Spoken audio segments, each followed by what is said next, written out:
Keith Pompey of the Philadelphia Inquirer, Philly.com, covers the 76ers. Had an interesting article today as the plot thickens around the 76ers as the NBA playoffs continue.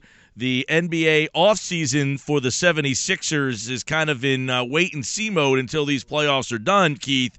But some new revelations, I guess you could say, about the exit of Sam Hinkie. And, a lot of people weren't sure on, did the Sixers want him out? Did he just leave because of what was going on? What role do you think the ownership group, if any, had in Hinkie no longer being here? Well, I think Hinkie had a lot with Hinkie no longer being here. The fact that, a lot of is a reason why the NBA got involved. I mean, a lot of people, don't want to bring up the fact that, Jahlil Okafor was getting in trouble. A lot of the tanking, this and that. I think the ownership group was getting a little bit embarrassed, and they wanted someone to come in and help them out in regards to helping them run the program the way it should have been ran. And I think they went to the NBA, and the NBA, contacted Jerry, asked Jerry to get involved, and it took off from there. Now, from what I was told is that, there were a lot of things that the Sixers ownership group wanted Hinkie to do, and he wouldn't do it, after Jerry came on board. And they also, wanted him to welcome in another basketball mind to help him out with the day-to-day stuff. He didn't want to do it. So when you think about it, yes, a lot of people may say he was pushed out, he was this, he was that, but it's kind of like, you and I, at our jobs, if our editors or producers or whoever want us to do something and we choose not to do it, then you got to look, at the end of the day, you got to look at yourself and say, I was the reason why I left. So, essentially, from your article, it says Josh Harris, the principal governor of the 76ers, said he would like to have a sounding board. Silver says, I was the one who connected him with Jerry Colangelo. So, essentially, it seems that Colangelo didn't want to be here. He did not ask to be here. He was kind of put in the Philadelphia 76ers front office against his own will. Once he got here, is that where he decided to say, look, Josh, you need to basically change this guy's role with the team? Is that how you're hearing it?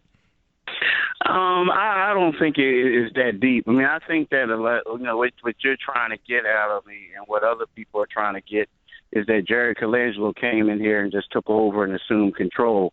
No, I think what happened is that there was a lot of mistakes made even after Jerry Colangelo came on board.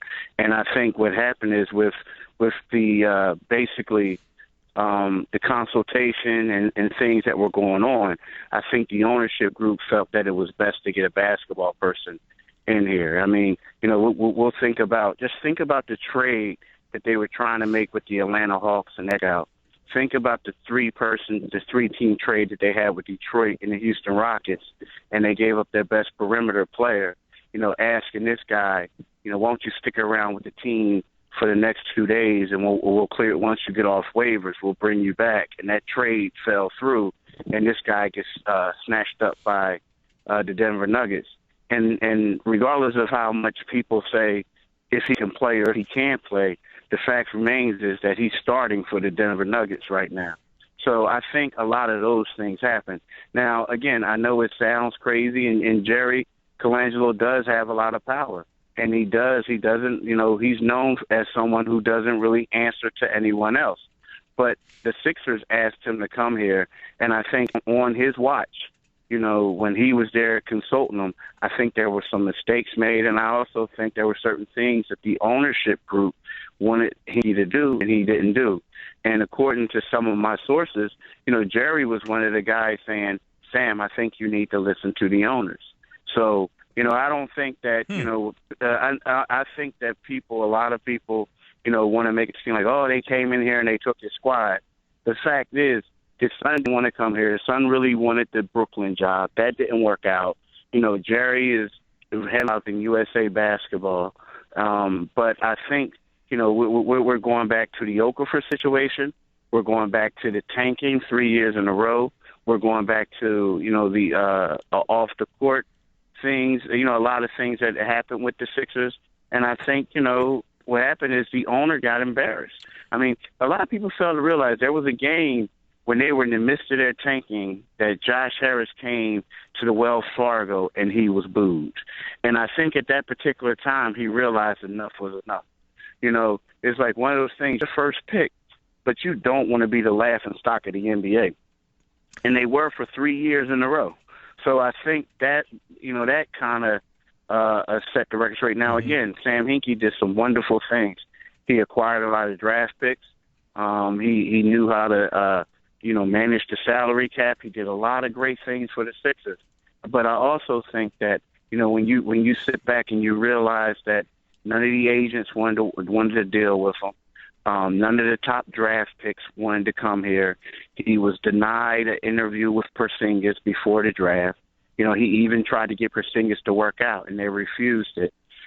Even down, Jahlil Okafor didn't want to come here because, he wanted to go to L.A., he wanted to go to New York. They didn't want to come here. That's a fact. So when you go into free agency, you need someone at leading your franchise who has a good relationship with agents, who has a good relationship with other general managers.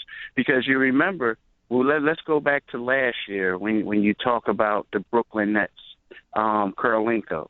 Now, this is a he say, she say thing. It's one of those things where, the Brooklyn Nets are saying that there was a deal in place that to release Karolinko. Karolinko is saying the same thing. Well, the Sixers are saying that was never the case, So that doesn't look good.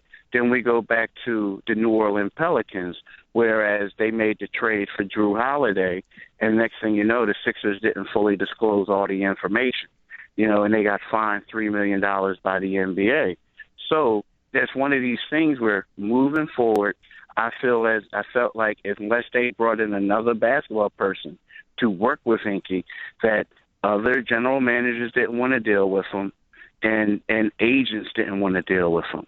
So I think that, a lot of people are talking about the ownership group and the moves that they made, but I'm as far as like taking his power away and having someone else do it, I think their hands were tied because, let's face it, moving forward, you need free agents, and you need this to be a place that people want to come to and other teams want to deal with and work with, and that just wasn't the case.